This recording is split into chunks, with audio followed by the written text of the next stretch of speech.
et de consolider la cohésion interne en vue d'assurer la victoire sur toutes les forces d'agression, de renforcer l'autorité de l'État sur l'ensemble du territoire national, de mettre fin au cycle infernal de violences à répétition et de planifier ensemble son développement socio-économique dans la paix et la concorde.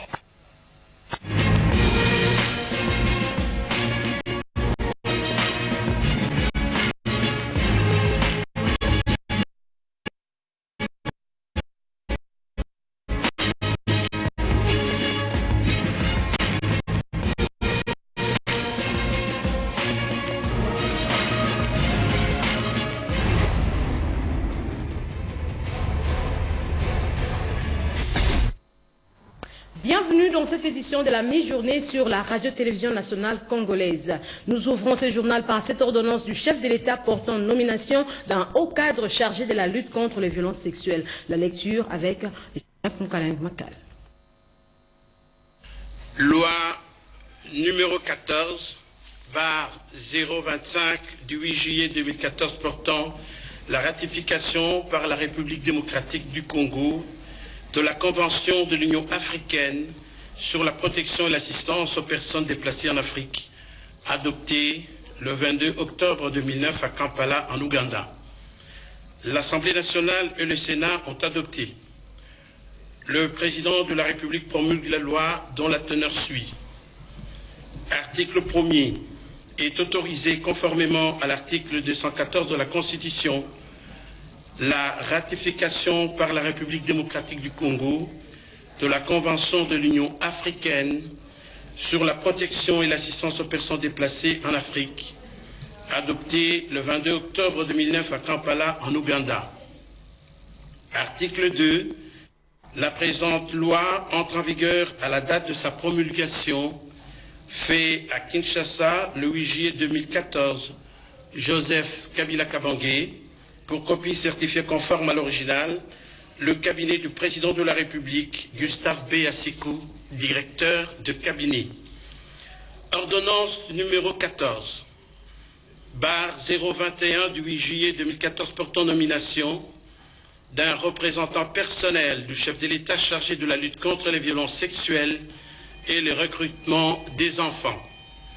Le président de la République, vu la Constitution telle que modifiée par la loi numéro 11, barre 002 du 20 janvier 2011, portant révision de certains articles de la Constitution de la République démocratique du Congo du 18 février 2006, spécialement en son article 79, vu tel que modifié et complété à ce jour, l'ordonnance numéro 09, barre 003 du 30 janvier 2009 portant organisation et fonctionnement du cabinet du président de la République, spécialement en son article 11.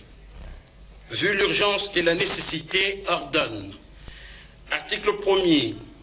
Est nommé représentant personnel du chef de l'État, chargé de la lutte contre les violences sexuelles et le recrutement des enfants, Madame Janine Mabunda Liyoko. Article 2. Le directeur de cabinet du président de la République est chargé de l'exécution de la présente ordonnance qui entre en vigueur à la date de sa signature, fait à Kinshasa le 8 juillet 2014, Joseph Kabila Kabange. Pour copie certifiée conforme à l'original, le cabinet du président de la République, Gustave B. Asikou, directeur de cabinet. Merci de votre attention. 315 personnes sont bénéficiaires de la 4e vague de la loi de l'amnistie en République démocratique du Congo. C'est le ministre des Médias et porte-parole du gouvernement, Lambert Mende Omalanga, qui a publié leur nom au cours du point de presse animé sur certaines questions d'actualité.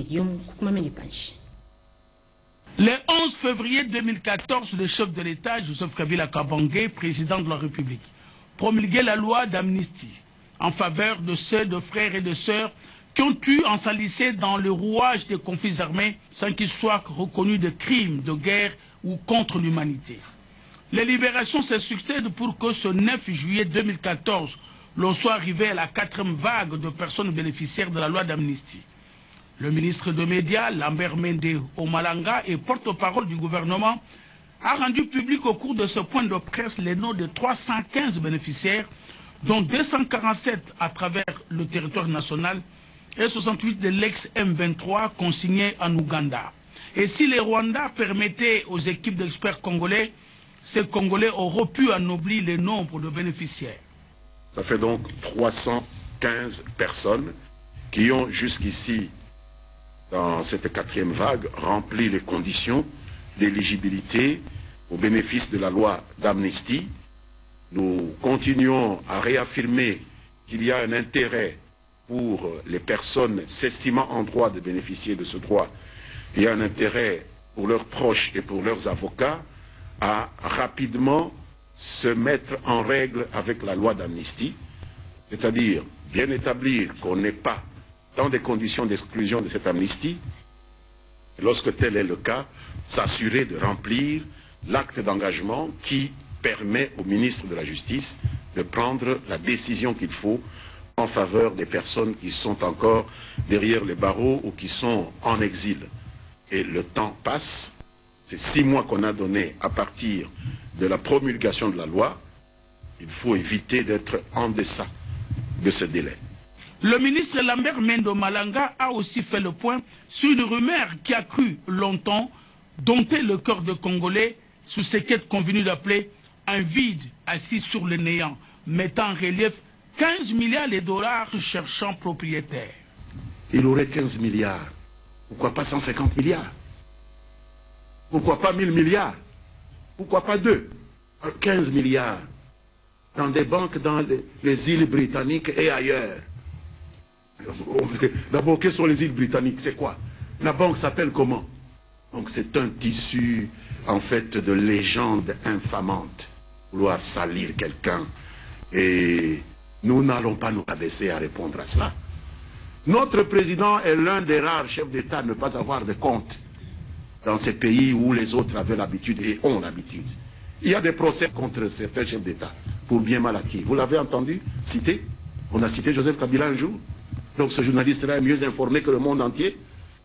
On a cité un certain nombre de chefs d'État africains. On n'a jamais cité notre président. Peut-être que c'est ça qu'il regrette. Il est propre. Alors, îles britanniques et autres. C'est facile, vous pouvez dire ça vous aussi.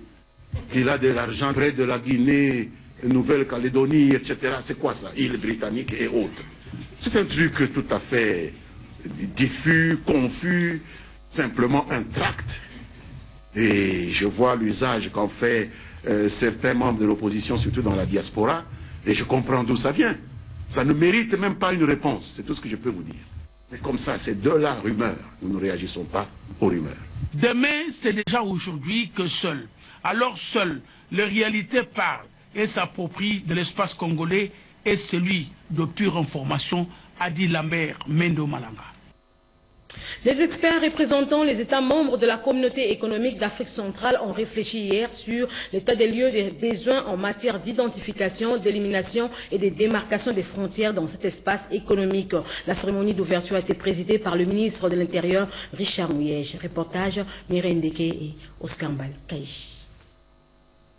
Cet atelier, ouvert par le ministre de l'Intérieur, Richard Mouyège Monguesman, sur l'état des lieux de besoins en matière d'identification, de délimitation et de démarcation des frontières dans l'espace CEAC, est l'une des recommandations des assises de Brazzaville tenues en juin 2013. Depuis la cession des États africains à l'indépendance, les frontières ont été un facteur récurrent des conflits sur les continents en général et sur les États de la CEAC en particulier. D'où l'importance de cet atelier qui vise à recenser les besoins en la matière et également renforcer l'interaction entre les États voisins en tenant compte du respect de leurs frontières. Cette situation constitue aujourd'hui une source non moins négligeable de nombreux conflits frontaliers auxquels notre pays est confronté depuis presque 3 décennies. C'est pourquoi je formule au nom de mon gouvernement le vœu de voir les présentes assises appuyer davantage la République démocratique du Congo ainsi que d'autres pays de la région pour que le continent africain résolve durablement cette épineuse question. Le colonel Mapanzou Moussadji Marcel, expert de la sécurité frontalière, département de l'intégration humaine, paix, sécurité et stabilité, a exhorté les États membres de la CEAC à redoubler d'efforts pour atteindre les résultats escomptés. Une photo de famille avec le ministre a sanctionné ces assises. Paix, stabilité et développement dans la région des Grands Lacs, c'est les thèmes exploités au cours de la conférence régionale des jeunes de 12 pays d'Afrique, organisée cette fois-ci à Goma, dans la province du Nord Kivu, nous dit Suzanne Loumana.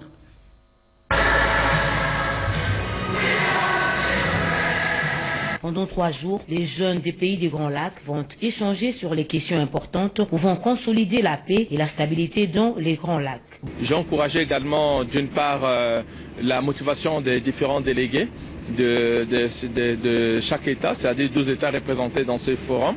Donc on a débattu les thèmes sur les différents formats, sur l'aspect du problème d'emploi des jeunes, le problème de la paix dans la sous-région et la stabilité et le développement de nos régions. Goma est considéré comme les points de départ du rôle que doivent jouer les jeunes dans les processus de la paix pour le développement dans les pays des Grands Lacs, a renchéri Francine Mouyumba, coordonnatrice du Forum national de la jeunesse. Le gouverneur du Nord Kivu, Julien Paluku, représentant personnel du chef de l'État, a exhorté tous les jeunes de se tenir la main dans la main pour le développement de la sous-région. Au nom du président de la République, je tiens à les féliciter tous, à les remercier pour cette initiative, et cela démontre à suffisance que la paix, petit à petit, est en train de naître. Si vous visitez l'histoire de toutes les nations du monde, eh bien, ce sont les jeunes qui boostent leur développement. Le secrétaire exécutif de la CIRGEL, le prof Ntumba Luaba, a demandé aux jeunes d'être créateurs d'emplois. Depuis que j'ai commencé mon mandat il y a 2 ans et demi, c'est la première fois que je me réunis avec les jeunes de la région des Grands Lacs de 12 pays.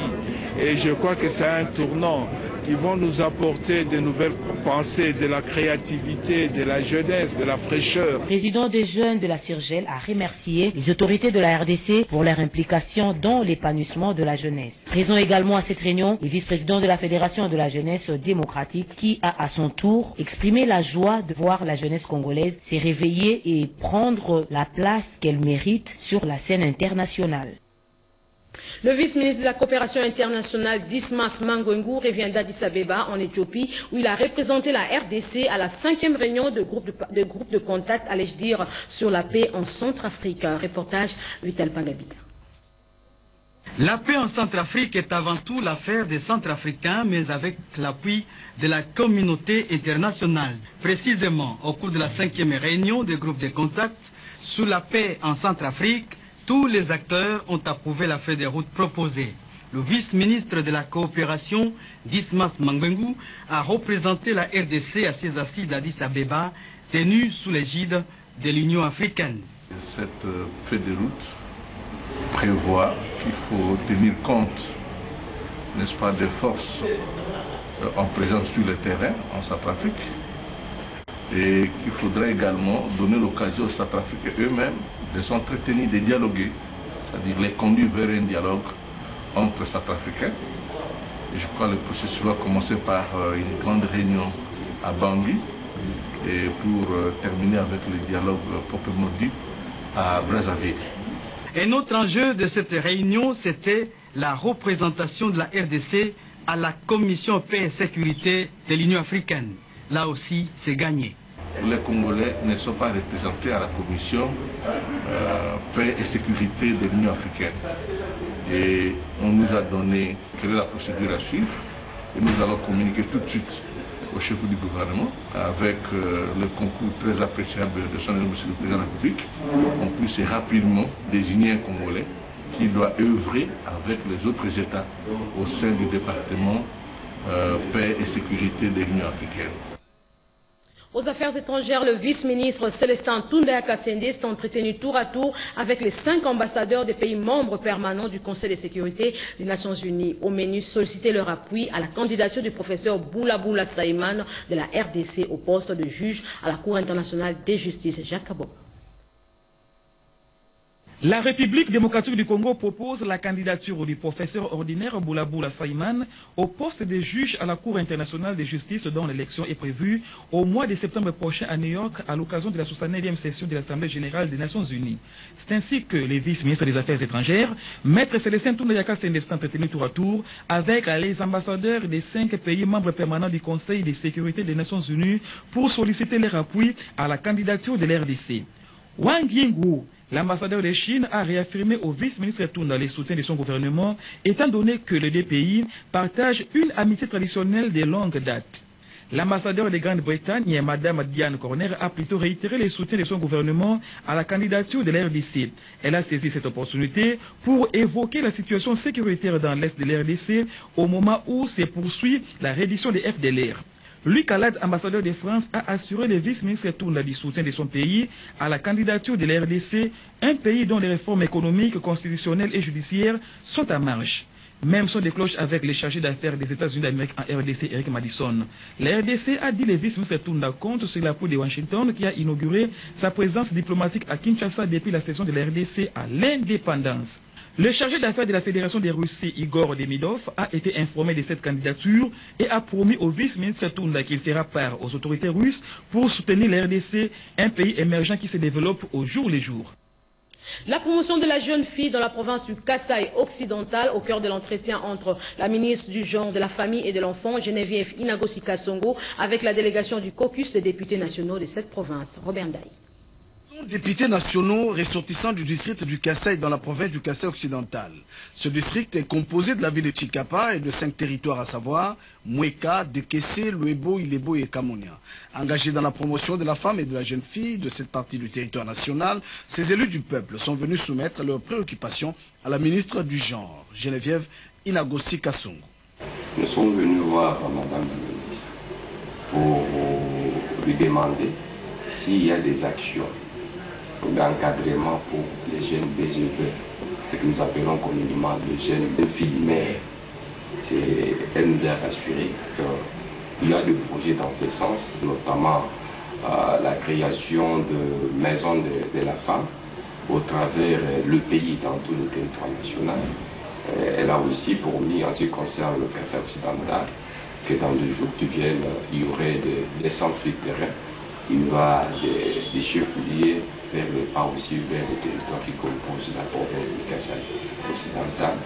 La ministre du Genre, Geneviève Inagosi, a rassuré ses hôtes sur les différents projets en cours au ministère du Genre en rapport avec les difficultés auxquelles sont confrontées les populations du Kasaï. Et puis la situation de la province du Kasaï oriental au centre d'échange entre le gouverneur Ngoï Kassanji et les forces vives de cette province.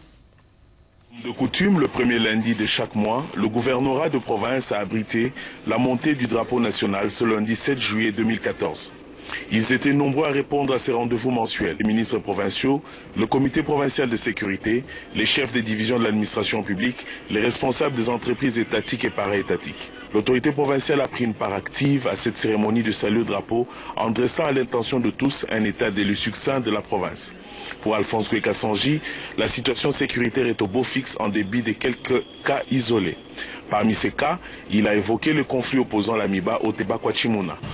Une commission diligentée par le comité provincial de sécurité et à Kédov pour pouvoir régler ces différends, restaurer la sécurité au sein du polygone et permettre à ce que la relance de la production qui est en cours s'opère en toute quiétude. En matière d'infrastructure, les travaux de construction du stade évoluent harmonieusement.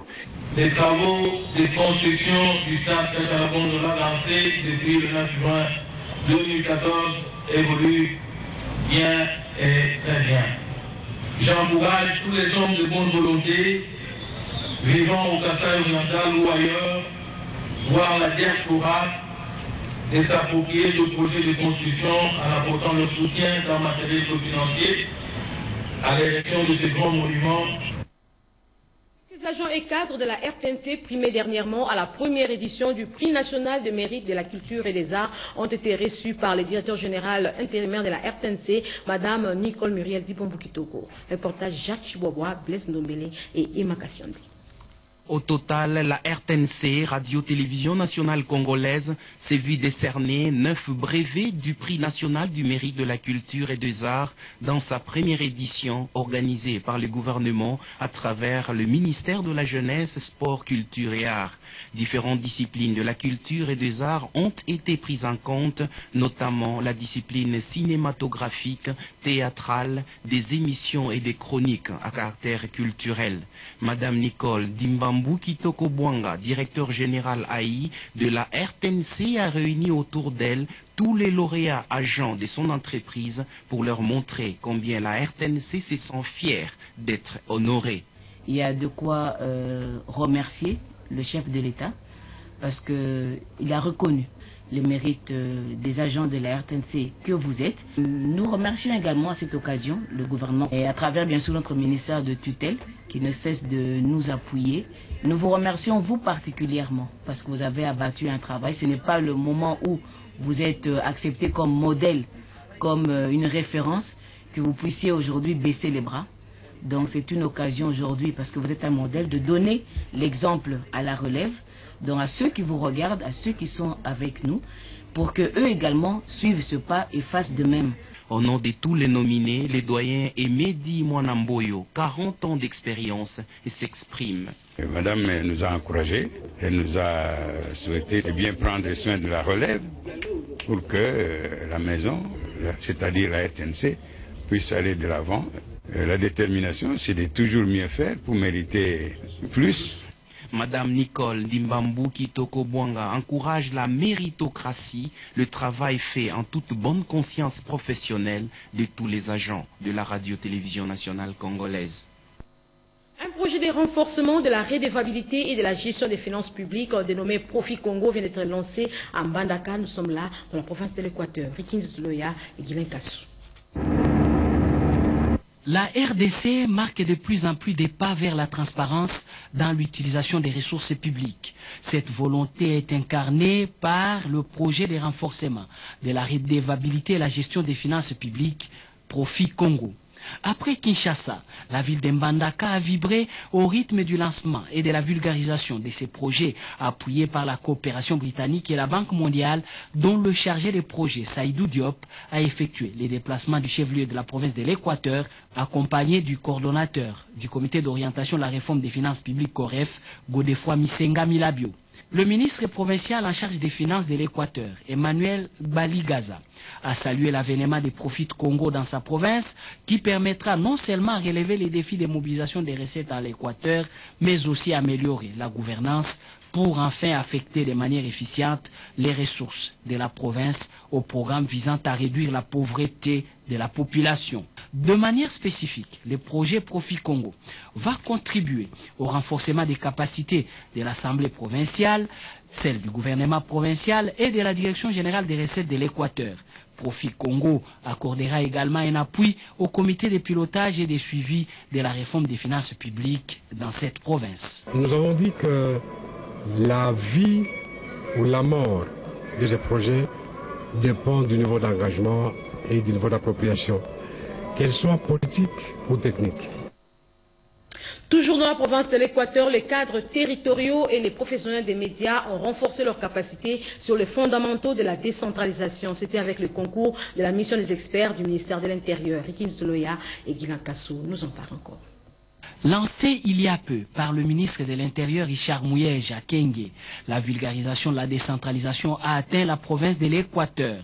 À Mbandaka, le professeur Jean-Louis Sambo Kangeshi, directeur des cabinets adjoints et délégué du ministre, a réuni les professionnels des médias, les cadres territoriaux et autres administratifs. C'est pour les inciter à s'approprier cette réforme de l'administration territoriale. Les intervenants, dont le ministre provincial de l'Intérieur de l'Équateur, Liélé, et Madame le maire de Mbandaka, Annie Bomboko, ont exprimé au nom de leur population la volonté d'asseoir la décentralisation dans la province de l'Équateur, ce en vue de booster le développement à partir de la base. La décentralisation et ces modes de gestion choisis par la population ont renchéri ces officiels qui appuient le processus des transferts partiels de pouvoir, des compétences, voire des ressources aux provinces et entités territoriales décentralisées. Comment y arriver? Le professeur Jean-Louis Essambo a posé des préalables importants. Le découpage territorial décidé progressif et l'élection des animateurs locaux du deuxième cycle, non à terme depuis 2006. On parle trop de la décentralisation sans qu'on le sache ce que c'est une décentralisation et comment ça peut se matérialiser. Le ministère a décidé que cette fois-ci, les équipes descendent au niveau des provinces. Nous entretenons d'abord avec les organes de la presse qui vont relayer le message du gouvernement et ensuite avec les responsables de l'administration qui, eux, vont s'approprier la politique gouvernementale en matière de la décentralisation de manière à ce que, le moment venu, les destinataires de cette décentralisation puissent en faire un bon usage. Les mamans du village Mbenzale dans la commune de Lancelé sont allées à la rescousse des mineurs et malades du centre pénitentiaire et rééducation de Makala de la prison d'Indolo. Divajan Mombakachal. Juste en face de l'école technique de Makala se trouve le centre pénitentiaire et de rééducation de Makala, la grande prison de Kinshasa, séparée par l'avenue du 24 novembre, avec de part et d'autre les communes de Bandalungwa, Selembao et de Ngiringiri Bumbu. Plusieurs centaines de Congolais de deux sexes ayant commis des atrocités de toutes sortes purgent leur peine, attendent d'être jugés un jour avant de recouvrir la liberté un autre jour. Mais pour beaucoup d'entre eux, ce jugement et cette liberté ne sont pas pour demain. Chaque jour, ces infortunés parmi eux, les mineurs et les malades, ont droit à la nourriture. C'est à cette catégorie que le chef coutumier du village Mbenzale et toute son équipe d'assistantes sociales ont rendu visite en leur apportant de la nourriture préparée par les mamans du village à partir des produits de la récolte et autres. Après Makala, la prison de Ndolo, plus au centre nord de la ville. Ce geste du chef traditionnel, l'ambassadeur de la paix et chancelier de l'ordre national, intervient après la visite des expulsés de Brazza, regroupés sur le site de Maluku, et quelques semaines seulement après la destruction méchante de sa résidence officielle de Mbenzale. L'amour du prochain était plus fort, dit-il, que son propre calvaire. Il faut toujours secourir son prochain, quelle qu'en soit la gravité du crime commis, puisqu'il sera jugé et libéré un jour. Sachez que l'hôpital d'amitié sino-congolaise d'Engili vient de réceptionner un lot important de matériel médical, nous dit Chantal Koloba. L'opération sino-congolaise se porte bien. C'est ce qui justifie la réception et l'installation de nouveaux matériels médicaux à l'hôpital de l'amitié sino-congolaise dans la commune d'Engili ce mercredi 9 juillet. De médecins chinois sont venus pour prester aux côtés des médecins congolais. Il s'agit des gynécologues obstétriciens, des infirmières, des chirurgiens cérébrales, des anesthésistes, des radiologues, des pédiatres, pour ne citer que ceux-là. Dans son mot de bienvenue, le médecin directeur de cet hôpital, le docteur Roger Kabango Kassongo, a remercié les autorités de ces deux pays qui ne ménagent aucun effort pour consolider cette coopération. La population de Kinshasa bénéficie des soins de santé dans cet hôpital de référence et les habitants de Tchangou en particulier. Quant au chef de la 16e mission médicale chinoise en RDC, M. Zhang Shuning, il a affirmé que la Chine est prête à collaborer avec les médecins congolais pour lutter contre les maladies fréquentes et courantes dans ces pays. Décortiquons les journaux parus ce matin dans la capitale dans une sélection de Jean-Pierre Ndolo. Bonjour Jean-Pierre. Bonjour Blandine, bonjour à tous. Selon Forum des As, la liste d'amnistiés s'allonge, Jean-Pierre. Oui, 315 nouveaux amnistiés, dont 68 ex-M23. Le porte-parole du gouvernement de la RD Congo, le ministre Lambert Mindou Malanga, écrit Forum des As, a publié mercredi 9 juillet 2014 la liste de la 4e vague de 315 bénéficiaires de la loi d'amnistie, parmi lesquels 154 miliciens Bakata Katanga et 68 éléments de l'ex-rébellion du M23. À en croire le quotidien, 19 des amnistiés sont du groupe des attaques du 27 février 11 Banda à Kinshasa, 4 du GALEC de Honoré Ngbanda Kinshasa, 46 de l'ARP Faustin Mounene, 154 de Bakata Katanga, 2 de l'UDEC du lieutenant-colonel Hilaire Paloukou, 2 de Bundu Dia Congo, 8 de l'UCP Kayacha Mouroula Albert et 68 du 123. Pour Lambert Mende Omalanga, notre forum des As, Honoré Ngbanda lui-même n'est pas amnistiable. Poursuivons Jean-Pierre Kambek de Janine Mabunda, l'ancien ministre du portefeuille revient aux affaires par la grande porte, constate la prospérité Jean-Pierre. Conseiller spécial de Kabila en matière de lutte contre les violences sexuelles, revoici Janine Mabunda Lioko. Hier, note la prospérité, le président de la République a nommé Janine Mabunda Lioko au poste de conseiller spécial du chef de l'État en matière de lutte contre les violences sexuelles à l'endroit des femmes et jeunes filles. Dans l'est de la RDC, note le journal, l'on dénombre des centaines de milliers de femmes victimes d'exactions et d'autres sévices corporels, des violences et violations de toutes sortes. Ces